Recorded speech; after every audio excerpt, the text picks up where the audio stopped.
Yeah. Right? Is that so? The matcha's in there. It's got to stay fresh, and after you Right. open it, you want to keep it in the freezer. And okay. Yep. Freezer. You got it freezer, and you should sift it so it doesn't form lumps, and then you whisk it with that traditional bamboo whisk, or you buy a little electric whisker, and you can whisk it in hot water or cold water, and it's very yummy. And what does it do for you? Like, what's the good? Well, it's got caffeine, of course, so you get stimulated by it, but it's also got L-theanine, which is this relaxant compound that modifies the effect of caffeine and produces a state of relaxed alertness. So it doesn't have the jangling effect of coffee. Right. And you're getting all of these antioxidant benefits that are well documented in tea. Anyway, I love it. It's a great thing. Anytime you get one of these little whisks, it's cool. It's like a real bamboo Made from one piece of bamboo. It's a miracle of Japanese craftsmanship. It's beautiful. It's beautiful. So how often do you drink this stuff? I have a bowl of it every morning, and sometimes, Really? yeah, and sometimes I have a glass of iced matcha later in the day, especially in warm weather. You're just a matcha fiend. I love it. It's a good thing. I first tasted it when I was 17. I was an exchange student in Japan.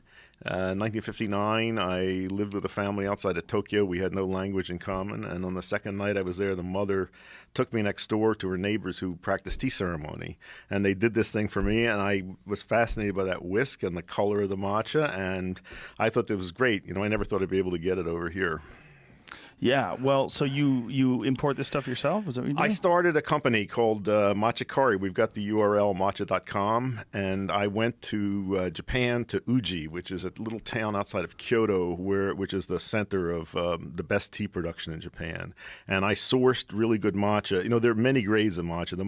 The highest are too expensive to use for everyday use. They're Really? Yeah, I mean, phenomenally like how expensive. Like truffles or Yeah, caviar or something like that? really expensive. So I tried to find the best matcha that is affordable and make it available to people here. So like the highest level stuff, how much would it cost for a cup of tea? Hard to estimate for a cup. You know, there's a preparation called thick tea in Japan where they use 3 times the amount of the powder, and probably one bowl of that stuff, which is shared by several people. I don't know, it could be $100 a bowl. Whoa. Yeah. Really? Yeah. For tea? Yeah. Why did it catch on in Japan like that? It's always been, you know, it has been in Japan for a very long time, and this powdered tea preparation was originally taken up by Zen monks to help them stay awake during long hours of meditation. It was also associated with samurai, and the tea ceremony developed around that. Is there anything that is similar to it? Is it like yerba mate or guarana or any other kind of these are all stimulants? they're all caffeine plants, but in my experience, tea, I think, and it's primarily because of that L-theanine content, the effect is mellower of caffeine. So you get stimulated, you get alert, but it doesn't have the jangling effect of a lot of these other caffeine beverages. Do you drink regular coffee as well? No, I've never drunk coffee. Wow. I think I was turned off because my parents, when I was growing up, drank really strong black coffee with no sugar or cream. I couldn't imagine why people would drink Savages. that. Yeah. Those people, they were different people. Did you grow up in a northern climate? I grew up in Philadelphia. Yeah. See, when it's cold outside, the people, they drink that black coffee. Oof. Oof. Just makes you angry at the world.